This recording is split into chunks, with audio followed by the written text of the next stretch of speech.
ಬೆಂಗಳೂರಿನ ಚಾಮರಾಜಪೇಟೆಯಲ್ಲಿ ರಾತ್ರೋರಾತ್ರಿ ಹಸುವಿನ ಕೆಚ್ಚಲು ಕೊಯ್ದ ಪ್ರಕರಣವನ್ನು ಖಂಡಿಸಿ ಮಂಗಳೂರಿನಲ್ಲಿ ಪ್ರತಿಭಟನೆ ನಡೆಸಲಾಗಿದೆ. ಬಿಜೆಪಿ ನೇತೃತ್ವದಲ್ಲಿ ನಡೆದ ಪ್ರತಿಭಟನೆಯಲ್ಲಿ ಭಾಗವಹಿಸಿದ ಹಲವು ನಾಯಕರು ಪ್ರಕರಣದ ನೈಜ ಆರೋಪಿಯನ್ನ ಬಂಧಿಸಬೇಕು ಎಂದು ಒತ್ತಾಯಿಸಿದ್ದಾರೆ. ಇದೊಂದು ಸಮಾಜಘಾತುಕ ಹಾಗೂ ಹೇಯ ಕೃತ್ಯವಾಗಿದ್ದು ಸಿಸಿ ಕ್ಯಾಮೆರಾ ಬಂದ್ ಮಾಡಿ ಗೋವಿನ ಮೇಲೆ ಹಲ್ಲೆ ಮಾಡಲಾಗಿದೆ. ಕಾಂಗ್ರೆಸ್ ಸರ್ಕಾರದಲ್ಲಿ ಗೋವುಗಳಿಗೆ ರಕ್ಷಣೆ ಇಲ್ಲದಂತಾಗಿದ್ದು ಯಾರೋ ಬಿಹಾರಿಯೊಬ್ಬನನ್ನ ಬಂಧಿಸಿ ಪ್ರಕರಣ ಮುಚ್ಚಿ ಹಾಕಲು ಪ್ರಯತ್ನಿಸಲಾಗುತ್ತಿದೆ. ಆರೋಪಿಯನ್ನ ಮಾನಸಿಕ ಅಸ್ವಸ್ಥ ಎಂದು ಬಿಂಬಿಸಲು ಸರ್ಕಾರ ಹೊರಟಿದೆ ಎಂದು ಆರೋಪಿಸಿದ್ದಾರೆ. ವಿಧಾನ ಪರಿಷತ್ ಸದಸ್ಯ ರವಿಕುಮಾರ್ ಪ್ರತಾಪ್ ಸಿಂಹ ಸೇರಿದಂತೆ ಭಾರತೀಯ ಜನತಾ ಪಕ್ಷದ ಹಲವು ನಾಯಕರು ಉಪಸ್ಥಿತರಿದ್ದರು.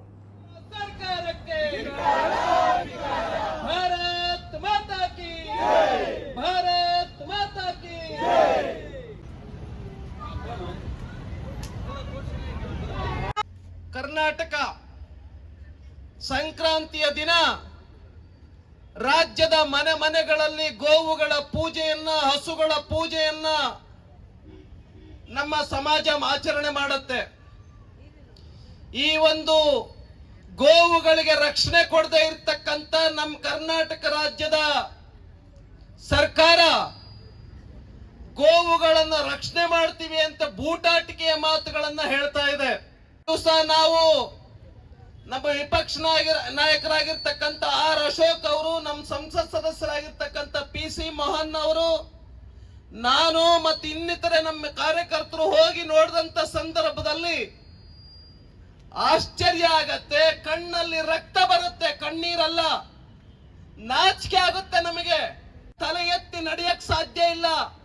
ಆ ತರದ ಒಂದು ಘಟನೆ, ಅತ್ಯಂತ ಹೀನವಾಗಿರ್ತಕ್ಕಂಥ ಕೃತ್ಯ, ಭೀಭತ್ಸವಾಗಿರ್ತಕ್ಕಂಥ ಕೃತ್ಯ, ನಾಚಿಕೆಯಿಂದ ತಲೆ ತಗ್ಗಿಸ್ತಕ್ಕಂಥ ವಿಚಾರ ಕರ್ನಾಟಕ ರಾಜ್ಯದಲ್ಲಿ ಸಂಭವಿಸಿತು.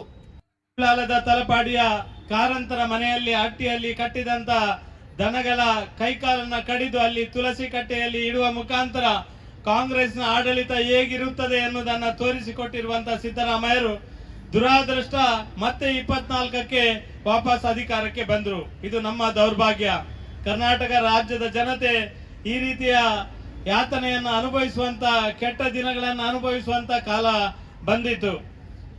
ನಿನ್ನೆ ಮತ್ತೆ ಚಾಮರಾಜಪೇಟೆಯಲ್ಲಿ ನಮ್ಮ ಅತ್ಯಂತ ಗೌರವ ರೀತಿಯಿಂದ ನೋಡುವ, ದೇವರ ರೀತಿಯಲ್ಲಿ ನೋಡುವಂತ ಗೋ ಮಾತೆಯ ಕೆಚ್ಚಲನ್ನ ಕೊಯ್ಯುವ ಮುಖಾಂತರ ಮತ್ತೆ ರಾಜ್ಯದಲ್ಲಿ ನಿರಂತರವಾಗಿ ಗೋ ಹತ್ಯೆಯನ್ನು ಮಾಡುವುದರ ಮುಖಾಂತರ ಗೋ ಹತ್ಯೆಯನ್ನು ಯಾರು ಮಾಡ್ತಾರೆ ಅವರಿಗೆ ಬೆಂಬಲವನ್ನು ಕೊಡುವಂತ ರೀತಿಯಲ್ಲಿ ಸರ್ಕಾರ ವರ್ತನೆ, ಗೋ ಹತ್ಯೆ ಮಾಡಿದವರಿಗೆ ಪರಿಹಾರಧನ ಕೊಡುವಂತ ಈ ಕಾಂಗ್ರೆಸ್ ಸರ್ಕಾರ, ನಮ್ಮ ರೈತರ ಭೂಮಿಯನ್ನ ಕಬಳಿಸುವಂತ ಈ ಒಂದು ಕಾಂಗ್ರೆಸ್ನ ಸರ್ಕಾರ, ಯುವಕರ ಮೇಲೆ ನಿರಂತರವಾದ ದೌರ್ಜನ್ಯ ಮಾಡುವುದರ ಮುಖಾಂತರ ಯುವಕರಿಗೆ ಗಡಿಪಾರು ಮಾಡುವಂತದ್ದು, ಯುವಕರನ್ನ ಜೈಲಿಗೆ ಕಳಿಸುವಂತದ್ದು, ನಿರಂತರ ಹಿಂದೂ ಸಮಾಜದ ಮೇಲೆ ನಿರಂತರ ದೌರ್ಜನ್ಯ ಮಾಡುವಂತ ಈ ಒಂದು ಕಾಂಗ್ರೆಸ್ ಸರ್ಕಾರ ನಿರಂತರವಾಗಿ ರಾಜ್ಯದಲ್ಲಿ ಗೋ ಹತ್ಯೆ ಮಾಡಲಿಕ್ಕೆ ಪ್ರೇರಣೆ ಕೊಡುವ ರೀತಿಯಲ್ಲಿ ಇವತ್ತು ಕೆಲಸ ಕಾರ್ಯವನ್ನು ಮಾಡಿರುವಂತದ್ದು ಅತ್ಯಂತ ಖಂಡನೀಯ ಅಂತ ಈ ಸಂದರ್ಭದಲ್ಲಿ ಹೇಳಲಿಕ್ಕೆ ಇಚ್ಛೆ ಪಡ್ತೇನೆ.